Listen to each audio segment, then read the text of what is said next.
Elves. Mysterious, immortal, and magical.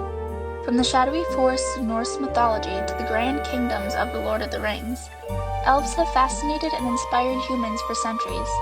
But where do these legends come from? Were elves once believed to be real? And how did they evolve from mischievous spirits to the noble beings we see in fantasy today?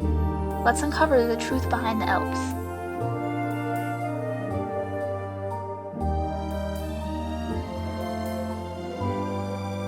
The idea of elves date back thousands of years.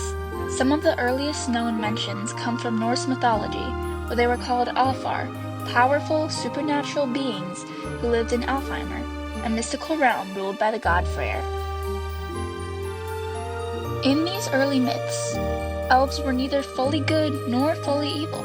Some were divine, beautiful spirits of light, while others, dark elves or Dark Alfar, were shadowy creatures, more like dwarves or demons. But elves weren't exclusive to Norse mythology. Similar beings appear in Celtic legends, Germanic folklore, and even in the stories of ancient Roman Greece, often depicted as spirits of nature, protectors of forests, or even trickster beings.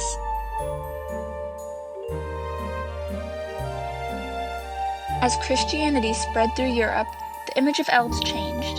In medieval folklore, elves were often seen as mischievous tricksters who could either bless or curse humans. Some believed elves could steal babies, replacing them with changeling children. Others thought they caused diseases or bad luck, hence the term elf shot, used to describe unexplained pains thought to be caused by invisible elf arrows. However, in some tales, elves remained guardians of nature, helping crops grow and guiding lost travelers through the forests.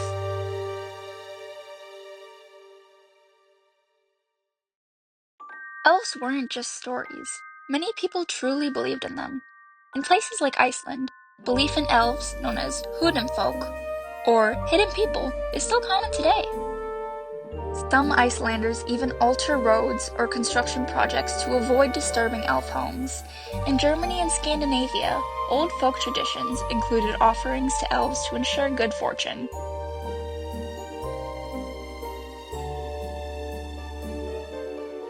As folklore evolved, so did the image of elves. In Shakespeare's A Midsummer Night's Dream, elves and fairies became small, whimsical, and playful, a stark contrast to the powerful Norse Alfar.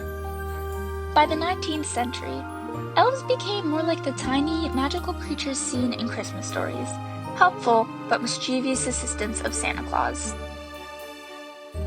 But a major shift came with the birth of modern fantasy literature.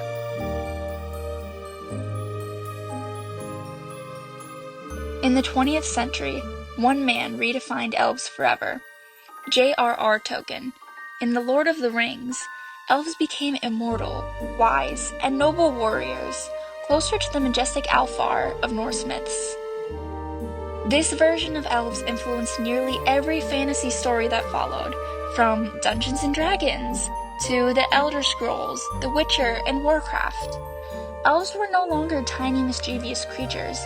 They became elegant, powerful, and otherworldly.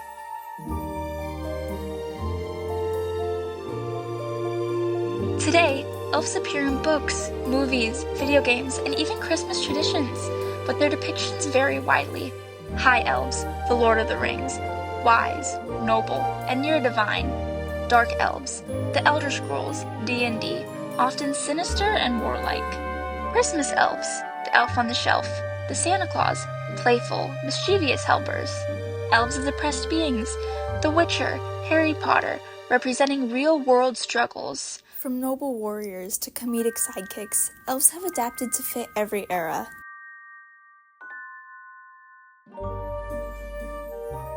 Why do elves continue to captivate us?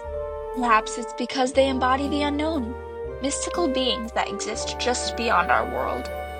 Whether they are guardians of nature, tricksters, or noble warriors, elves reflect humanity's dreams, fears, and imagination. So what do you think? Are elves just myths? Or is there a deeper truth to their legend? If you enjoyed this video, make sure to like, comment, and subscribe to support my channel.